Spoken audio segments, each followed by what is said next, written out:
Glória! Glória! Glória! Estende as mãos para cá, queridos. Vou orar pelo eleitor da noite, para honra e glória do Senhor Jesus. Querido Deus e eterno Pai, em nome do Teu Filho Jesus Cristo, Pai, no poder e na autoridade que tem esse nome, o nome do nosso Salvador Jesus, neste momento, nós nos posicionamos, Pai, para clamar o Senhor, e Deus através poderosamente, que não seja Ele, mas seja o Senhor falando através da boca dele. Em nome de Jesus é que te pedimos. Obrigado, Jesus. Amém. Aplaude o nome do Senhor Jesus, queridos. Glória a Deus. Glória a Deus. Acho que vai dar para chegar até o final.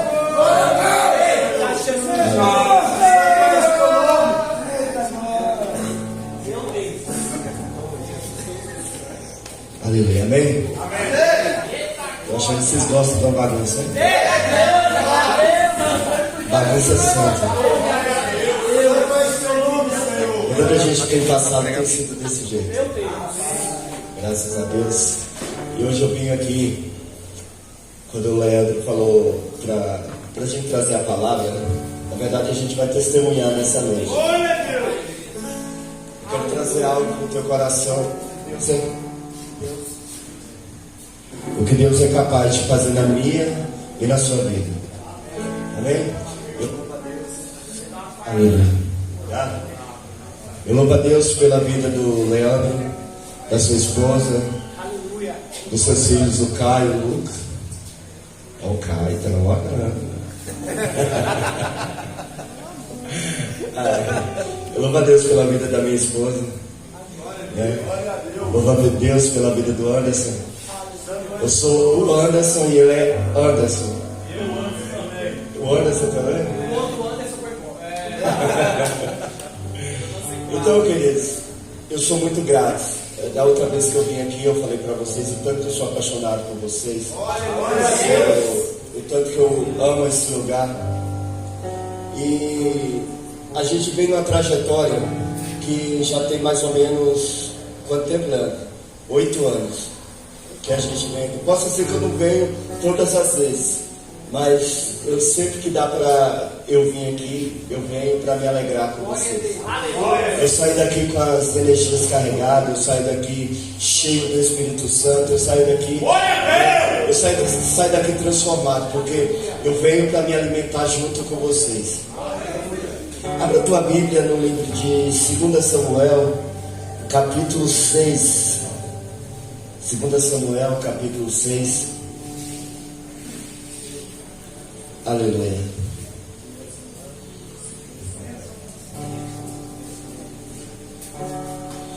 Eu confesso para vocês, desde que a Adel trouxe testemunho do que tem feito, do que ela presenciou hoje, e glória a Deus. E eu me emociono muito, porque eu acho que eu tenho uma mania, meu bem sabe, a gente tem uma mania de limpeza, sabe? E eu acho que Deus arrumou um companheiro. Eu quero ir lá, sabe? Eu quero ir lá, eu quero pintar. Se Deus, o que eu puder fazer, a gente vai lá, né, meu bem? Nós vamos lá, que nós vamos ajudar lá. Eu cheguei lá na Bahia, lá na casa da minha mãe, a casa toda verde, aquela casa escura. Eu falei, não, eu vou pintar essa casa aqui tudo.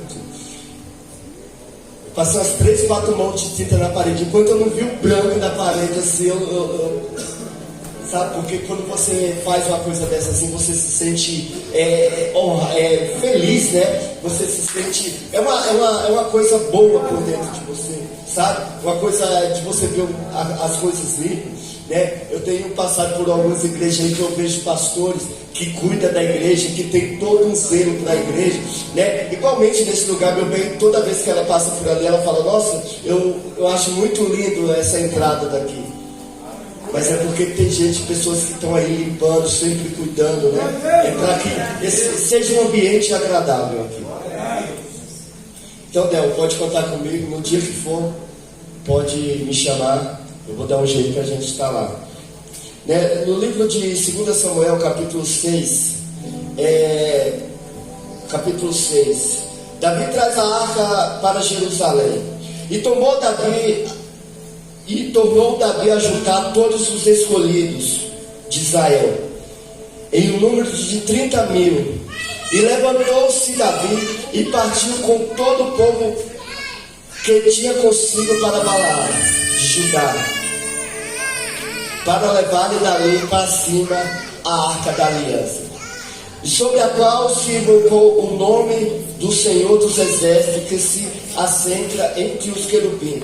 E puseram a arca de Deus em um carro novo e levaram à casa de Abinadab,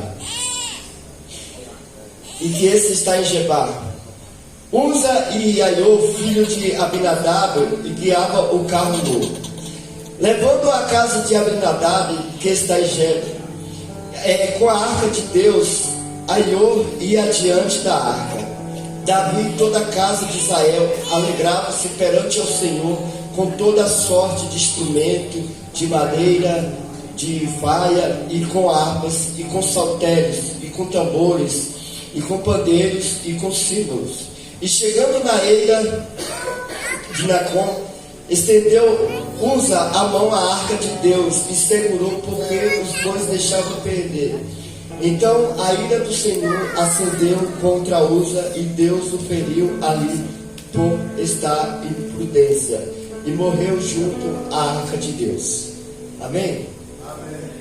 Eu não vou ler o texto todo, eu acho que é um texto muito simples, é um texto bastante conhecido, mas o que eu quero trazer para vocês aqui nessa noite, eu quero trazer algo da parte de Deus para o teu coração. O Davi, ele tinha uma preocupação muito grande, além de ele ser um cara, um guerreiro, ele ser um cara que ele cuidava, né? Desde a sua infância, que ele cuidava das ovelhas dos seus pais, ele já era um cara que tinha compromisso com Deus, né? Se você for pegar a trajetória de Davi, era um cara que o próprio Deus, ele vai chamar que Davi era um homem segundo ao coração de Deus. Mas assim como Davi, assim como outros da Bíblia Sagrada, né, todos eles passaram por um momento difícil. Se você for pegar quase todos, cada um tinha a sua falha. Se você for pegar Abraão, ele chega lá, ele mente, ele fala que a sua esposa era sua irmã. Se você for pegar Moisés, lá atrás você vai pegar Moisés, ele vai lá e ele fica irado, e ele bate o cajado lá, e Deus fala, por causa disso você não vai conhecer a terra prometida. Né? Se você for pegar Davi, ele estava lá e outrora lá, e ele começa a cobiçar, né, a mulher do próximo, então ele acaba errando também. Então, se você for pegar todos os homens da Bíblia, então vocês vão ver que cada um tinha a sua fraqueza. Não é, como eu disse aqui da outra vez, não é porque eu estou aqui que eu sou melhor que vocês, não. É porque eu estou aqui porque eu necessito de Deus. Eu estou por aqui, porque eu estou aqui, é porque eu sou fraco também. E para eu trazer esse testemunho aqui nessa noite, queridos, é bastante doloroso. Eu tive conversando com o Batera ali. Qual que é seu nome, Batera? Eu tive conversando com o Jean da outra vez. O Jean, ele vai me ajudar em bastante coisa aqui que eu vou trazer nessa noite. Acho que foi 2021, 2022. Acho que foi 2022. Eu fui acusado pela justiça pelo crime contra a mulher, crime sexual. Se o Jean está aqui, eu não sei se outra pessoa já passou por isso. Se você mata uma pessoa, às vezes não acontece tanta coisa com você. Se você rouba, se você furta, se você faz outra coisa, é um crime que você vai lá e paga e você volta como uma pessoa normal. Mas quando você comete alguma coisa ou te acusa por aquilo, é um dos piores crimes mais nojentos que existe.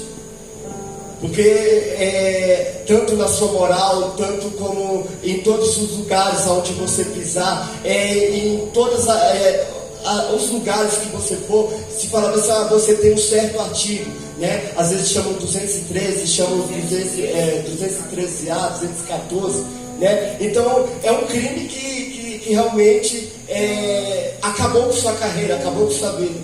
A gente viu recentemente também o técnico, eu não me recordo o nome dele, ele passou por isso lá em 1981 e até hoje ele foi comandar, se eu não me engano, o São Paulo, acho que foi o São Paulo, e o pessoal começou a julgar ele. Passou pouco tempo depois, ele foi dado como inocente. Então, mesmo você sendo inocente, ou você sendo acusado, querido, para você tirar essa marca, para você tirar isso de você, é uma coisa muito ruim, porque as pessoas não vão olhar para você, não olha como mais uma pessoa normal. É verdade. E eu fui acusado em 2022, né? E passei um período fora. E junto com a minha família, chamei o advogado e eu falei, eu vou lá, fui lá na central do flagrante, fui lá e me entreguei. E Deus, quando eu estava a caminho da central do flagrante, eu peguei um Uber e fui até lá.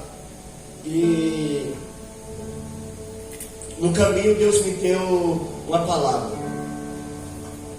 Eu estava indo e dentro do Uber mesmo, Deus me deu uma palavra que falava assim, se eu não me engano está em 1 João capítulo 7, versículo 13. Se alguém puder confirmar para mim, 2 João capítulo 7, versículo 13, que fala assim, no começo você não está entendendo nada, mas depois você vai entender tudo que estou fazendo. É 13, 7? Alguém lê aí para mim, por favor? Quem encontrou? 1 João, capítulo... Meu Jesus, você não compreende agora o que estou lhe fazendo, mais tarde, porém, entenderá. Então foi essa palavra que Deus me deu. E eu combinei com o advogado, nós nos encontramos ali em frente ao shopping da cidade de Jardim. E nós fomos lá até na central de flagrante. E quando eu cheguei lá na portaria lá, o pessoal, aí a gente falou sobre a situação e o pessoal começou a puxar o mandato, né, que já tinha expedido. E tentou, e eu fiquei ali meia hora, fiquei 40 minutos, fiquei 1 hora e o pessoal não conseguia achar o mandato. Eu não estava entendendo nada. E a gente ficou ali, eu já tinha ido já preparado mesmo, né? E a gente ficou mais ou menos ali 1 hora até conseguir puxar o mandato. E eu entrei ali para dentro. Só que Deus, ele foi tão grande, Deus já foi trabalhando em tudo, que quando eu cheguei lá, tinha dois agentes policiais civis.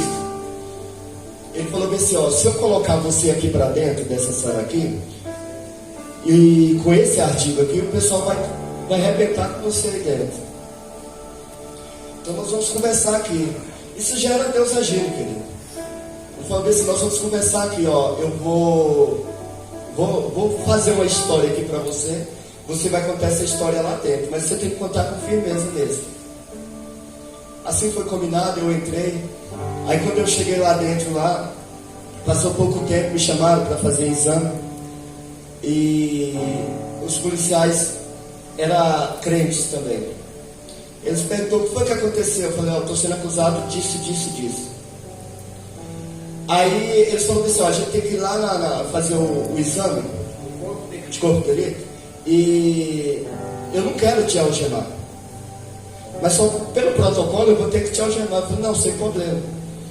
E era dentro de um golzinho. Só que eu não fui lá atrás, eu fui lá no banco do passageiro lá atrás junto com ele. E ali a gente foi conversando. Fomos lá, voltando. Eu fiquei, se eu não me engano, 3 dias ali na central de flagrante. E a gente começou a fazer um culto lá.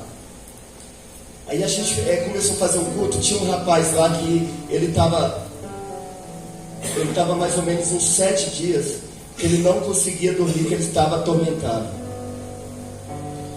E ele falou, traz um louvor aí, vamos fazer um louvor. E a gente fez um louvor e trouxe uma palavra. Querido, a partir daquele momento que a gente fez um louvor, aquele ambiente ele mudou. Já não era mais uma prisão qualquer. A presença de Deus já estava sobre aquele lugar ali. No outro dia a gente acordou, o rapaz que não conseguia dormir, estava dormindo até tarde. O cara já estava bem, o Espírito Santo já começou a agir naquele lugar ali. Quando passou no terceiro dia, se eu não me engano, no quarto, eu desci aqui para a triagem. E se você quiser conhecer o inferno, eu não sei se alguém aqui já passou, mas se você quiser conhecer o inferno, você vai na triagem.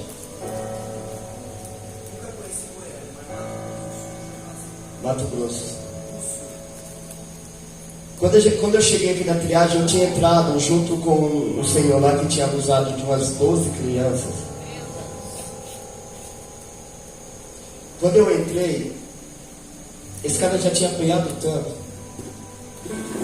Ele já tinha apanhado tanto que ele não aguentava. Ele estava com Covid e ele estava apanhando. E ele apanhava. Só que Deus ele foi trabalhando tão grande na minha vida, porque tem uma, lá, se eu não me engano, é lá na Lajinha. Tem a Lajinha, aí tem 4 celas assim, acho que é 4 de um lado e 4 do outro. Aí na cela que tinha lá, só era o pessoal que tinha um artigo, 200, 213 e assim vai.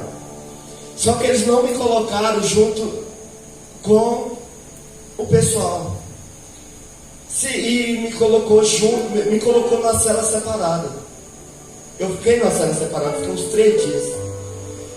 Eu não conseguia comer, mal conseguia beber. E entrou um cara lá, acho que um agente lá, um tal de 007. Esse cara bate mais do que... Ele bate.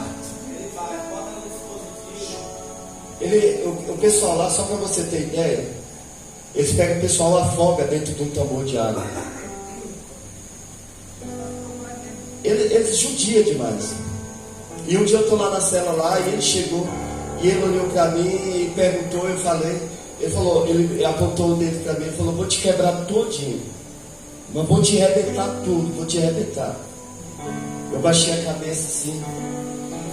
Só que a minha fé estava tão grande. E eu lembrei de Martinho Lutero. Quando ele estava na beira da morte, que ele começou, se eu não me engano foi tinta, que ele começou a jogar na parede. E ele falou, vê se o sangue de Jesus me purifica de todo o pecado. E eu na minha fé, eu peguei uma garrafa de água. E eu orei. E eu pegava aquela garrafa de água e eu começava a ungir aquele lugar assim. Passou 3 dias, passou 4, passou 5, passou 6, 7. E lá tem você não consegue dormir naquele lugar. Porque assim, você está deitado. Se eles mexer lá para abrir a cela, você já tem que levantar. Se você estiver fazendo o número 2, você tem que deixar o 2 e já levantar e já ficar sentado com a mão na cabeça, que ele chama de dispositivo. Se você estiver banhando, você tem que vir pelado lá e já põe a mão na cabeça e tudo, toda vez. E isso eles não entram, não é só uma vez. É o tempo todo. Então você tem que ficar atento. E se você não fizer isso, você apanha. Para você passar por frente de um agente, você tem que baixar a cabeça e você tem que falar, com licença, senhor policial penal.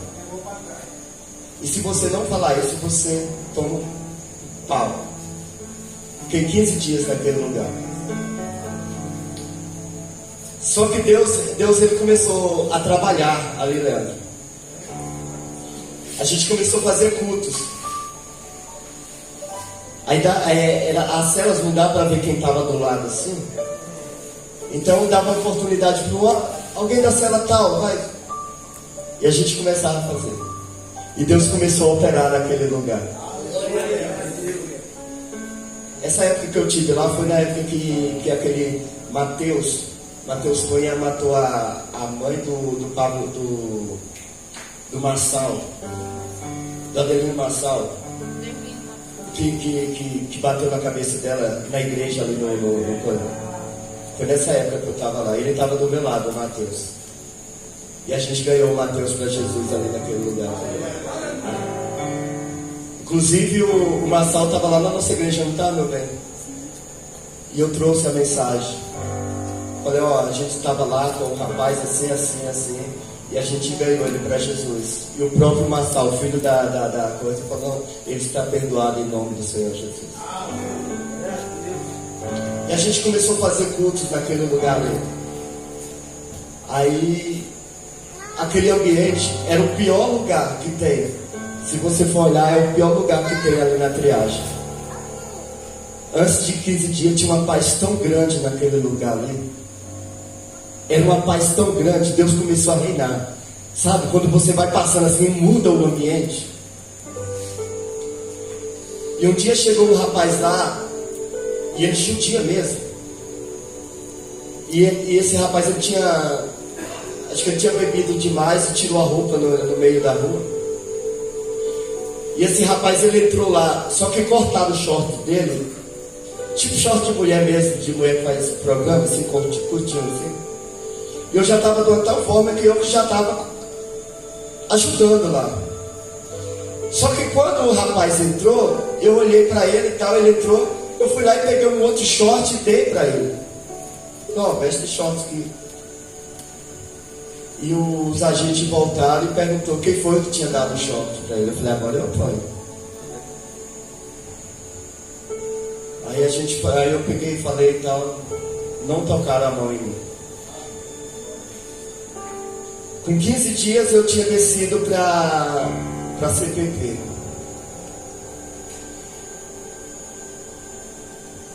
Acho que é a humilhação que você passa quando você desce da CPP para ir para lá, porque já não é mais os agentes. É outra polícia pior do que os agentes. Agentário. E eles, quando você vai saindo, você fica numa área assim, aí manda você tirar a roupa, tudo é constrangedor demais. Aí você tira a roupa, você fica pelado, tá? Os caras olham dentro da sua boca. Chega um negão grandão assim, falando assim, conta tudo que foi que aconteceu. Eu quero a verdade, senão eu te quebro aqui agora. Aí eu contei o que tinha acontecido.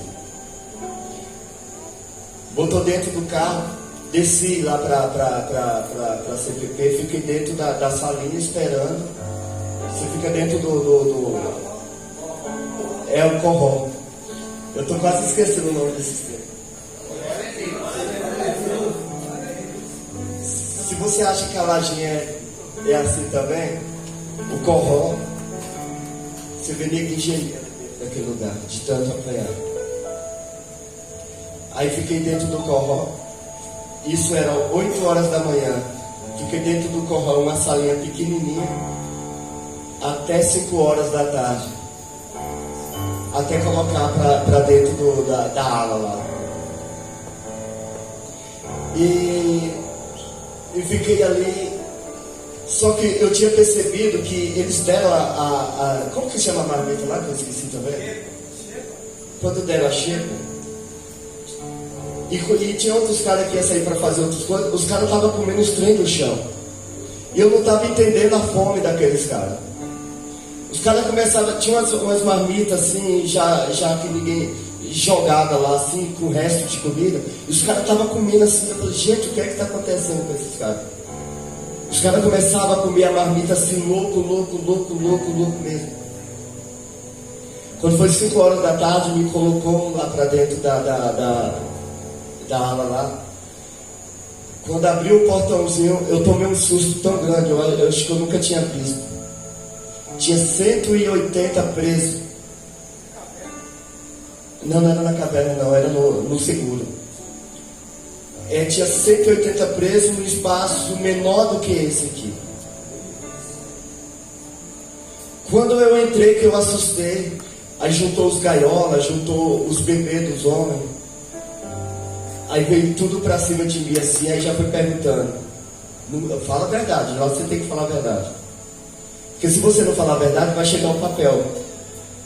E quando chega o papel, e eles lêem, aí você apanha mais. Contei toda a história. Aí Deus já foi operando. O patrão lá já foi, me colocou lá dentro de uma cela lá que era só de crente. É onde eu quero chegar. Querido, o que tem de crente naquele lugar? O que tem de pastores? O que tem de músico? O que tem de pregador? O que tem de pessoas lá que não era brincadeira. Tinha uma cela lá que era só para eles falaram que é o pessoal da igreja. A cela da bênção. Só que eu quero falar alguma coisa. Os caras erraram, estão lá. Mas se você for olhar a igreja de lá de dentro e a igreja daqui de fora, eu prefiro a igreja de lá de dentro. Lá, ou você é crente, ou não tem meio termo. Não tem essa de, uma hora eu estou aqui, outra hora eu estou aqui, não. E lá as coisas têm que ser certas. Cara, assim que os caras ficam lendo a Bíblia assim, ó. Nesse período, eu nasci no berço evangélico, eu nunca tinha lido a Bíblia. Nesse período eu li a Bíblia 3 vezes lá dentro. Lá. Eu li ela, depois reli, depois voltei lendo de novo.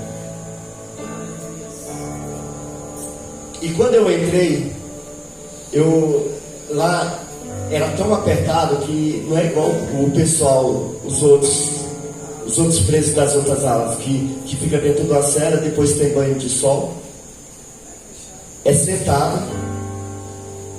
Olha, tinha um cara lá que ele botava para você acordar às 5 horas da manhã. E você já acordava, enrolava o seu colchão e você ficava sentado aqui o dia todo. Um aqui, outro aqui, um aqui. Não tinha espaço. Era uma fila assim. Aí quem ficava no meio, aí dava dor nas costas. Aí tinha quem ficava no canto da parede, que já era mais velho. Então, com o passar do tempo, aí você sai do meio, aí você já vai pro canto da parede, que aí você pode botar as costas assim um pouco. E você só podia levantar o dia todo nessa posição. Você não podia levantar só para isso aqui, depois sentava de novo. Alimentação naquele lugar. Não quero ir para lá não, querido. Eu estou trazendo esse testemunho aqui para você ver o tanto que Deus é na minha vida e para você fugir daquele lugar. Não queira ir não. A alimentação lá é um pão desses pão hot dog, esses pãozinhos pequenos assim, e um Todd. Eu fiquei 9 meses comendo quando podia comer. Porque se você fosse fazer a barba, você tinha que dar o seu pão e o seu Todd para fazer a barba. Então o café da manhã daquele dia ali já não tinha. Se você for cortar o cabelo, é interessante que os caras cortam o cabelo lá com presto barba. E fica igual daqui de fora. Não presto barba. Se você for cortar o cabelo, é 2 kits, chama de kit. É 2 pão e 2 Todd.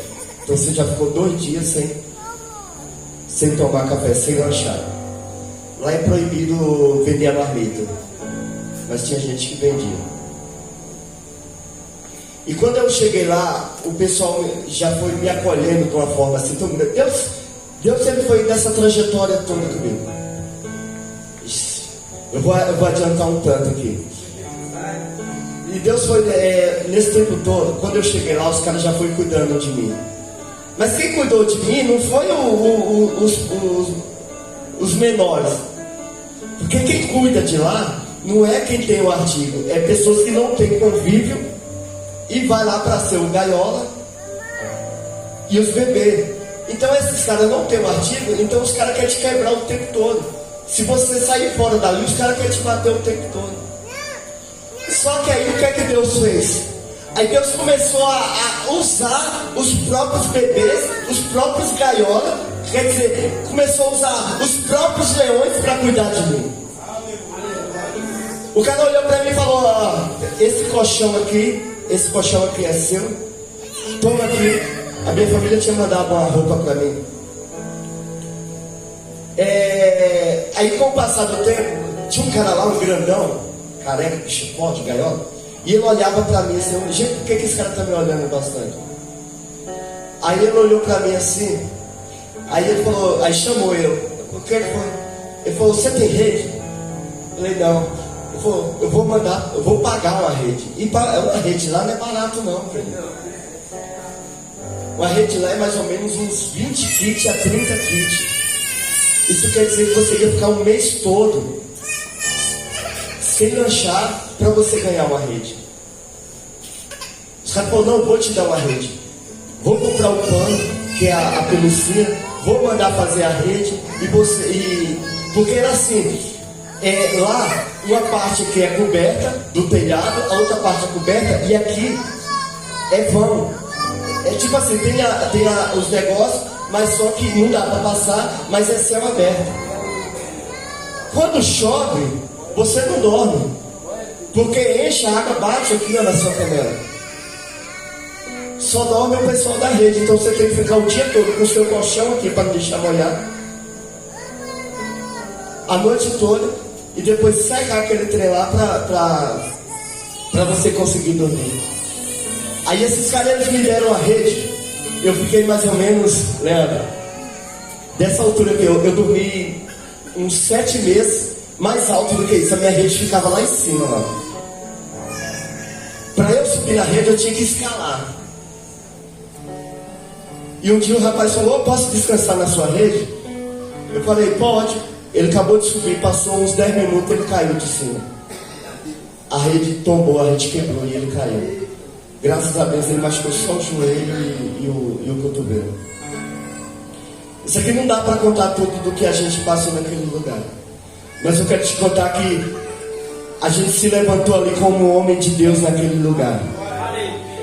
E a gente começou a pregar a palavra. Tinha dia que a gente fazia um corredorzinho, a gente começava a orar. E teve um dia lá que eu trouxe uma campanha lá e eu falei pra esse homem: tinha cara lá, o Carioca estava mais de 8 anos esquecido lá dentro. Ele já tinha pagado a pena dele mais ou menos umas 2 ou 3 vezes e estava esquecido lá dentro. Tinha mais ou menos uns 10, 15 caras lá que já estavam esquecidos lá. Porque não tem família, não tem um advogado, então fica esquecido lá. O Estado também não lembra. E a gente, eu levantei uma campanha lá e comecei a fazer uma campanha de oração. De repente aquelas portas começaram a abrir, só foi neguinho embora. Neguinho embora, Alvará cantando, Alvará cantando, Alvará cantando, e essa galera toda embora. E o nome de Jesus sendo glorificado. Tinha uma briga enorme lá dentro, não sei aqui fora não. Tinha briga lá dentro, lá de pastores, para ver quem era o pastor lá que ia comandar. Porque os pastores geralmente ganham presente, ganham os negócios, lá tem uns benefícios. Então tem, lá dentro tem também esse lá. Mas querido, Deus, esse ombro aqui, ó, molhava. De tanto de homens, não homens pequenos, homens fortes, chorando aqui no meu ombro. E a gente vai, e Deus usando, profetizando: você vai embora daquele lugar. E teve uma vez que a gente fez uma campanha lá, aquelas portas parece que começou. Era um lugar que era apertado assim, o negócio começou a esvaziar. Aí Deus começou: quem era esquecido pela justiça ia embora. Quem era de outro estado, tem gente que é lá do mato Tocantins, Maranhão, vai para o seu estado. Quem é de São Paulo vai. E a gente começou a ir, começou a trabalhar, e Deus começou a exaltar naquele lugar. Fiquei 9 meses lá. Um dia eu levantei uma campanha de celebração. Primeiro dia de campanha, Deus fez um milagre tão grande. O céu desceu sobre aquele lugar. Quando foi no segundo dia, eu tô lá. Só que antes, tinha um cara que ficava na rede, assim, ele era bebê do homem também. Todo dia, na hora de dormir, ele falava: eu, Anderson, esqueceu de você. Nada. Todo dia, essa cantiga desse cara. É o diabo acusando o tempo todo. E aí, nada. Nesse período, o advogado mentia para minha família, falava que ia lá e não ia. O advogado falava que estava comigo, eu ia nas audiências, o advogado não ia. E mentia para minha família que nesse período não recebi nenhuma visita de filho. Eu tenho uma filha, minha mãe, irmã, não recebi visita de ninguém. E eu falei: gente, me esqueceram aqui dentro mesmo. Eu estava igual o Mefibosete, lá em Lodebar. E a gente fez um culto de celebração. Quando foi no segundo dia, eu tô lá, mais ou menos às 4 horas da tarde. Aí me chamou: o Anderson Maciel. Falei: será que é visita uma hora dessa? Mas não tem visita às 5 horas da tarde de advogado. Não tinha audiência naquele horário. Aí eu peguei e saí. Aí o agente estava lá. Alguma visita, chefe? Ele falou: não, é o seu alvará. E ali me bateu uma tristeza, porque eu deixei muita gente para trás. A vontade de você sair é enorme, com certeza. Mas de ficar lá, de cuidar de pessoas, de cuidar sabe? De você cuidar. Tinha gente assim que eu acordava 3 horas, 4 horas da manhã para fazer campanha com os caras. Ou me ajuda, levantava, me ajuda a jejuar, vamos lá. Aí me chamaram 4 horas. Quando eu cheguei lá no Corró, o polícia pegou meu papel e começou a olhar assim, olhou e olhava para mim assim. Eu já vou finalizar. Eu tive audiência.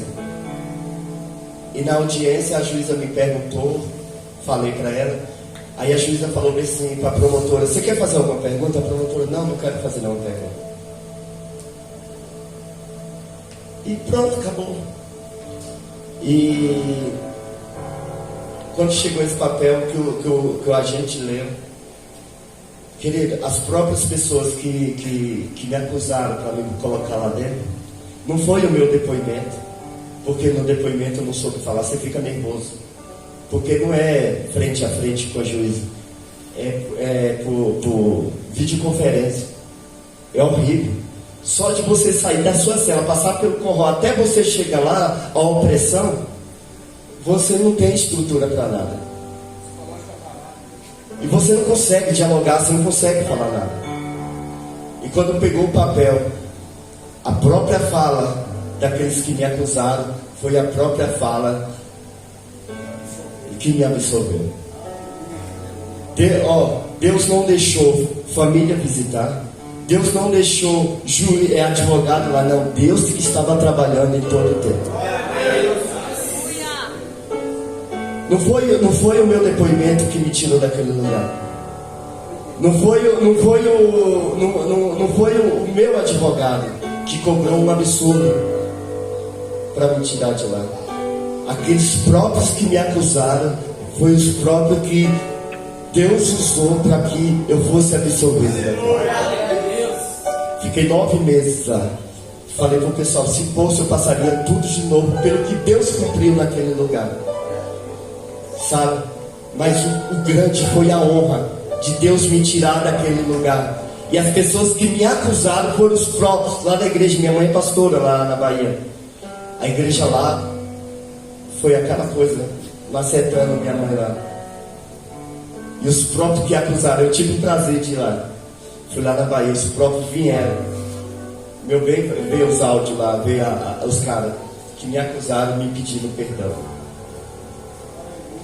Então eu estou falando isso porque Deus, ele vai ter um momento especial com você. Eu sempre falo pro meu bem, eu falo assim, a gente às vezes só tá com a corda solta até o momento que Deus tiver um particular com você. Deus teve esse particular comigo. Agora, no dia que Deus tiver um particular com você, aí você vai saber se você vai conseguir passar aquele desenho. Não deixa acontecer isso para você vir para os pés do Senhor Jesus. Não deixa uma bala acertar você e você ficar paraplégico. Não deixa uma doença. Não deixa você perder a sua família para você vir para os pés do Senhor. Não deixa você cair naquele lugar para você vir para os pés do Senhor. Que você possa tomar essa atitude hoje. Porque às vezes a gente brinca. E foi o momento que eu estava mais brincando. Estava indo mesmo na igreja. Era só por ir. Eu e o João Paulo, a gente ia na igreja só por ir mesmo. A gente estava brincando de segredo. Só que Deus falou, vou ter um particular com você. E o particular foi de 9 meses. Graças a Deus não colocaram a mão em mim, não me bateram, não fizeram. O rapaz que entrou, ele desceu ele estava na triagem que desceu para lá. Ele desceu, no outro dia mataram ele lá, de tanto bater. Então é tipo assim, querido, não deixe acontecer isso para você voltar para os pés do Senhor. Só quem passou por lá sabe. Quem passou por lá? Você sabe o que eu estou falando. Tem vontade de passar até, pelo menos ali naquela frente ali da triagem ali? Misericórdia, não passa. Eu também passei lá, eu também não passo. Entrei e saí, eu também não passo. Um dia eu fiz uma brincadeira com o pessoal. Eu era supervisor da Oi. E eu desci ali por rumo da CPP, nunca tinha visto falar daquilo lá. Quando eu vou chegando lá na porta, uma menina começou a passar mal dentro da van. E eu não entendi. É porque ela já tinha passado por lá, o trauma que era. Então quem passa por lá, não queira. Foge de más amizades, foge da aparência do mal, foge disso tudo para que você nunca passe por um lugar desse. Ah, mas só passa lá, só pessoas velhas, querido. Tinha de novo, de 19 anos a 68, a 70 anos lá dentro, lá onde eu estava. Mudo. Eu vi um mudo quase conversar de tanto apanhar lá. Mas bateram no mudo. Tem um rapaz lá que ele abusou da própria filha dele, uma criancinha. A gente foi para a audiência junto. E na hora de voltar, eles, para usar pouco algema, algemou. Aí na hora que ia me algemar com ele, eu falei, não vou. Aí eu saí, aí botaram outro para algemar com ele. E quando a gente chegou no corró, esse cara apanhou de 7 horas até umas 11 horas da noite. Mas foi, primeiro, os caras que vinham de outra audiência, que eram outros que tinham outros artigos, lutou junto com ele. Os caras bateu. Aí parou. Depois veio os agentes, bateu, parou. E juntou eu e um outro rapaz lá e a gente começou a orar. A gente ficou sozinho no canto e a gente começou a orar. E esse cara apanhou. Mas apanha. Geralmente quem está nesse artigo, eu já vou finalizar, Léo. Se tiver uma rebelião,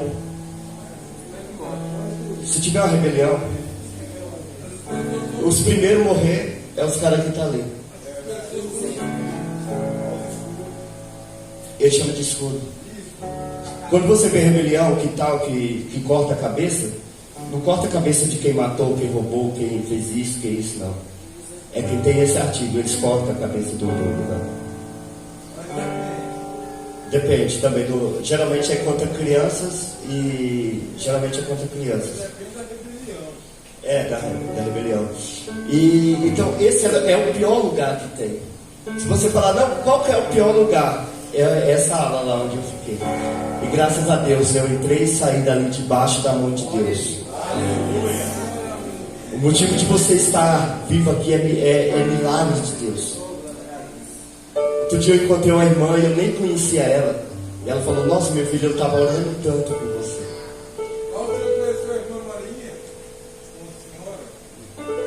ela fica fora, né? Ela fica fora. Então, queridos, é isso que eu venho trazer. Eu tinha muita coisa aqui para trazer para vocês e muita gente se identifica. Mas o que eu quero trazer para vocês aqui nessa noite, não deixa passar por isso. Independente que seja qual artigo, 157, o 33, né? Independente do artigo, não queira passar por isso. Ou você vai ficar comendo o tempo todo pão e Toddy, se der, e marmita azeda. A marmita ela chega lá 11 horas, eles vão entregar pra gente até 1 hora da tarde. E essa marmita ela já passou por muitos lugares. Ela vai chegar lá, ela já chega azeda. Azeda, sabe, de você comer. Nos primeiros dias eu não conseguia comer. Aí, com o passar do tempo, vai batendo uma fome tão grande em você. Bate uma fome tão grande, porque a comida de lá, ela é por mais que ela seja ruim, ela passa por um processo pela nutricionista, então ela não contém sal e ela não contém óleo. Então você come ali, aquele trem não vai encher você. Você já está comendo meio-dia, já está pensando na marmita, e a janta dá 5 horas da tarde, você só no outro dia para comer. E se você não tiver o pão e o lanche, você tem que esperar o outro dia e tem que esperar a hora do almoço para você conseguir comer alguma coisa. Então não deixe passar isso. Ah, mas eu sou o super-herói. Davi caiu. Ah, mas eu sou isso. Querido, você tem que estar vigiando o tempo todo. A gente conseguiu sair dali, eu passei 1 mês lá na Bahia para esfriar a cabeça. Quando eu retornei, eu fui cantar numa igreja ali, lá onde a minha irmã congregava. E eu cantando lá, mesmo que não haja fruto na videira, mesmo que não haja flores no jardim. E aquela mulher se apaixonou por mim. Aleluia! Olha o menino que eu estava cantando. Se eu estivesse cantando lá, soube que me amava, era outra coisa. Mas eu estou lá, eu louvarei ao Senhor na alegria ou na dor. Precisa? O milagre, recebe o milagre. E eu estou lá, de repente eu cheguei em casa lá, estou lá a mensagenzinha. Você acredita que ela teve? Aí quando ela foi lá e tal, a gente se conheceu. Aí eu contei pra ela, ó, aconteceu isso comigo. Ela falou, assim. Tem até um papel em casa. Eu nunca li o papel, ela me leu o papel. Aí a gente passou uma temporada lá em Salvador, a gente tá com 2 meses de casado. Hoje eu não saio pra jogar bola, a barriga cresceu. Eu engordei. É claro que eu fiquei mais bonito, mas... Então é só de casa. Ela é só Natal. É pior. Eu não sei qual que é pior, se é lá na cadeia ou lá em casa.